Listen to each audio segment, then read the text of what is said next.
U.S. Secretary of State Marco Rubio is pushing back against European allies who are questioning the legality of U.S. missile strikes in the Caribbean.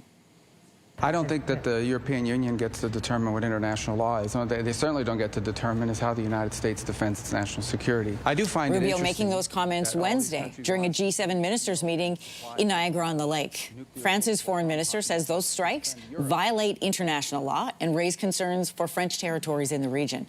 And now America's largest aircraft carrier is sailing closer to striking distance of Venezuela. For more on this developing story, I'm joined this morning by Phil Stewart, a Reuters reporter. Good morning. Morning. So with the arrival of the USS Ford, there are thought to be roughly 15,000 American personnel in the region. What is the U.S. hoping to gain with this show of force?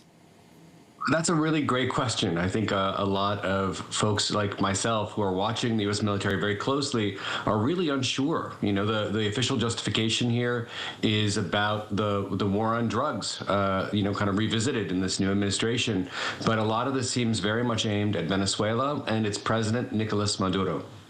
Yeah, it's a lot of military power to focus on smugglers and cartels, as the U.S. says. How is the U.S. justifying this show of force for drug smugglers? Well, I think what you're seeing right now is a real blurring of the lines between the war on drugs and real U.S. concern that goes back, you know, several administrations about President Nicolas Maduro.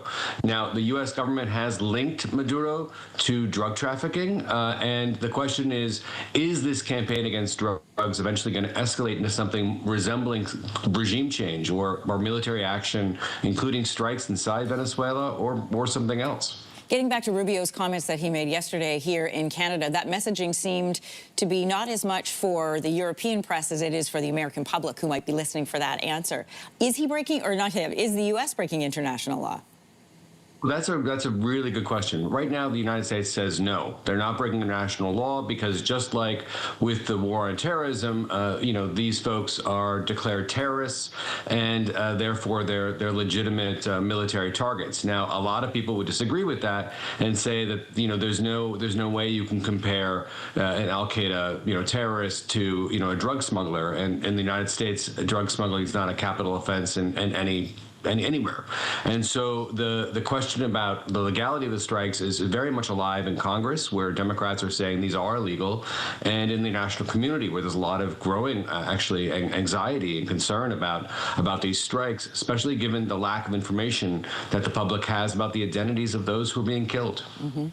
The U.S. and the Venezuelan regime have been at odds for decades, first under former Venezuelan President Hugo Chavez and currently with President Nicolas Maduro. So why this escalation now? Well, we're not really sure, you know, why the timing has gotten us to this moment where we have now, you know, the world's most advanced, largest aircraft carrier in the Caribbean, along with, you know, well over half a dozen warships, including guided missile destroyers and even a nuclear submarine armed with, you know, Lord knows what. So, you know, we're in a situation right now of intense escalation without a real clear crisis point. So we don't know whether this will continue for a while, whether we're getting towards a tipping point. And I think that this summer's surprise operation against Iran has kept a lot of us really on the edge of our seats, because we weren't anticipating, you know, the U.S. strike at that moment on Iran's nuclear facilities. And yet it went ahead after, you know, many years of folks talking about maybe possibly one day doing it. So I think a lot of us are just sort of wondering exactly that same question. Why now? Where are we? Where are we going? On the other side of this confrontation, Venezuela says it is launching a massive mobilization, that's their description, of military personnel in response to the buildup of U.S. warships and troops. So is Venezuela equipped to fend off any American military advances, and what is the potential for further escalation? So that is a great question. I think that if you look at Venezuela's military, frankly, they're just no match for the U.S. military in a head-on-head confrontation. I mean, they have some, you know, fighter jets that were purchased from the United States in the 1980s.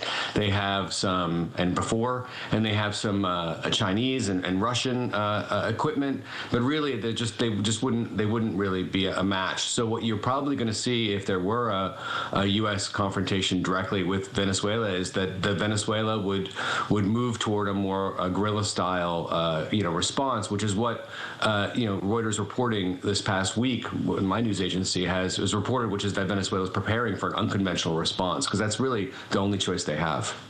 Phil Stewart, a reporter with Reuters, thanks for coming on this morning. I appreciate it. Thank you. Thanks. If you like that video, make sure to subscribe to the Your Morning YouTube feed, where you can find all kinds of new content posted every weekday morning.